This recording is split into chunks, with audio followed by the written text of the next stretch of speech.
الحمد لله وحده والصلاة والسلام على من لا نبي بعده. قال الله عز وجل في كتابه المجيد والفرقان الحميد: أعوذ بالله من الشيطان الرجيم. بسم الله الرحمن الرحيم. إن أول بيت وضع للناس للذي ببكة مباركا وهدى للعالمين. صدق الله العظيم. وعن أبي هريرة رضي الله تعالى عنه قال رسول الله صلى الله عليه وسلم: من حج لله فلم يرفث ولم يفسق رجع كيوم ولدته أمه. رواه البخاري والمسلم.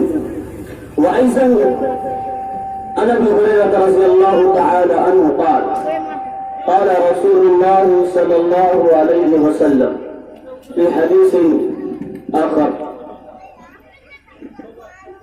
In the name of Allah, the Beneficent, the Merciful. All praise be to Allah, the Cherisher and Sustainer of the world. Most gracious, most merciful, Master of the Day of Judgment. You do be worshipped and your aid receive. The way of those on whom you have bestowed your grace. There is none worthy of worship besides Allah. Muhammad sallallahu alayhi wa sallam, messenger of Allah. Muhammad sallallahu alayhi wa sallam, prophet Allah jalla jalaluhu wa amma nawalahu.